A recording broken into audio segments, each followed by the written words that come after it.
Ce voyage hors du temps en 2010 nous avait impressionnés, même passionnés, avec ce petit village enfoui dans la vallée de Guadix et ses maisons troglodytes appelées cuevas.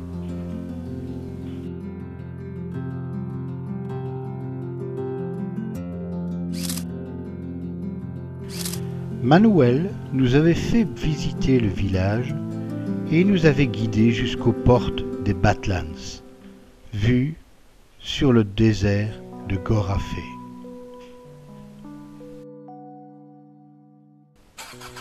En ce printemps 2016, nous retrouvons Manuel, devenu aujourd'hui guide nature. Le but de l'escapade est de visiter en 4x4 le désert de Gorafé, paysage envoûtant qui inspire les artistes et qui attire les amoureux de la nature. Les Badlands de Guadix trouvent leur origine il y a environ 7 millions d'années. À cette époque, la région était recouverte par la mer. Un irréversible processus de dessiccation démarra. La mer y déposa ses sédiments, donnant naissance à de grands lacs peu profonds et des rivières éphémères.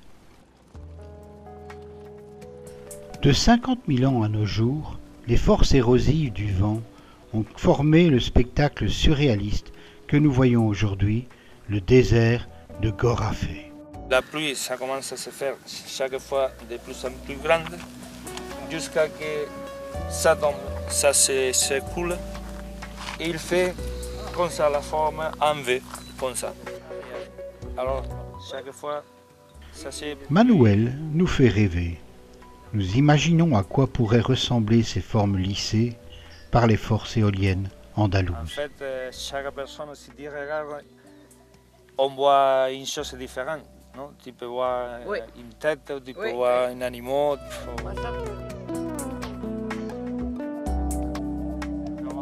Il est là, juste en face.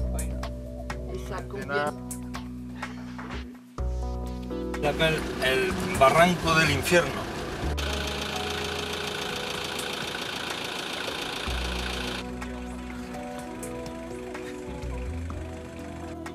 Les Badlands de Gorafé sont un site aux palettes de couleurs éblouissantes, labyrinthe de ravins inaccessibles et de plateaux dus aux importants dépôts alluviaux.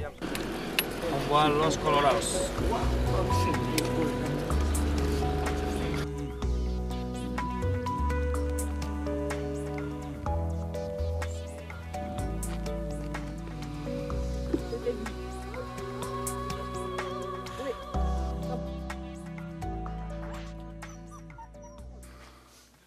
Manuel nous fait découvrir divers aspects morphologiques du désert, comme cette cheminée sculptée dans la roche, La boue, le sang qui coule comme ça, et finalement ça sèche et ça reste accroché.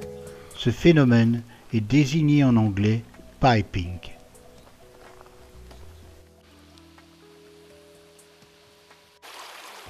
Et puis vient un moment de détente, avec la découverte d'un oasis, un pique-nique improvisé et une dégustation de fromage de la région.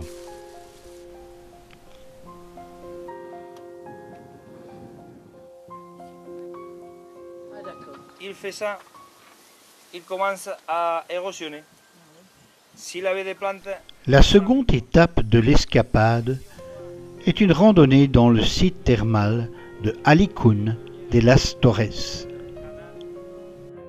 C'est un enclos formé naturellement avec d'un côté des parois aux roches arides et érodées et avec sur l'autre face une végétation abondante et une eau thermale qui ruisselle dans un aqueduc naturel.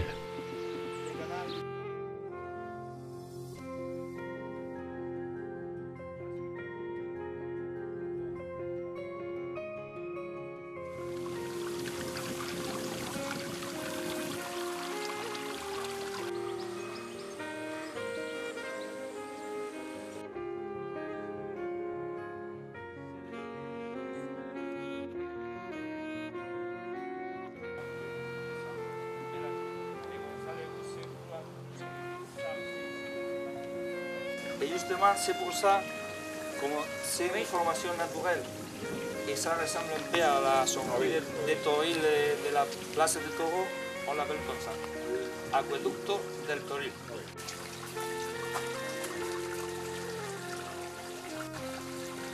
A érosionné, à lever un peu la roche. Il vient d'un mot arabe, al-Ikut, ça veut dire, bon, en français, c'est fissure ou hendidura, je ne sais pas comment on dit en français. On voit la faille en face, Alicum.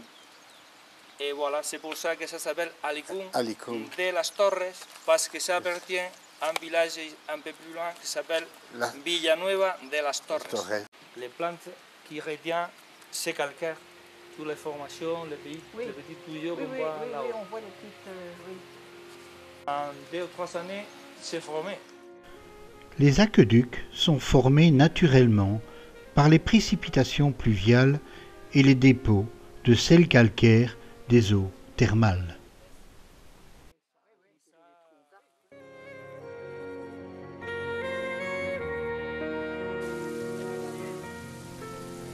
Marqués par une végétation abondante, dans un environnement sauvage et aride, cette oasis est unique au monde.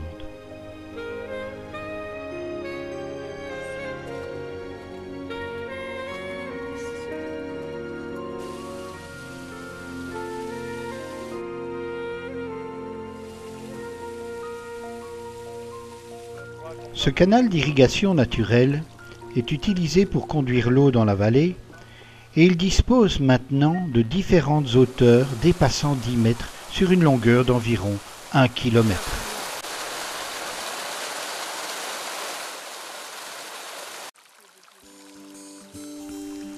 Les eaux de la station thermale ont un taux fortement minéralisé en sulfate, bicarbonate, calcium et magnésium, avec des effets thérapeutiques. Elles étaient déjà utilisées à l'époque néolithique, donc bien avant les Romains. L'aqueduc aboutit dans la vallée. Et c'est ainsi que s'achève notre balade avec des souvenirs inoubliables et des nouveaux projets d'escapade.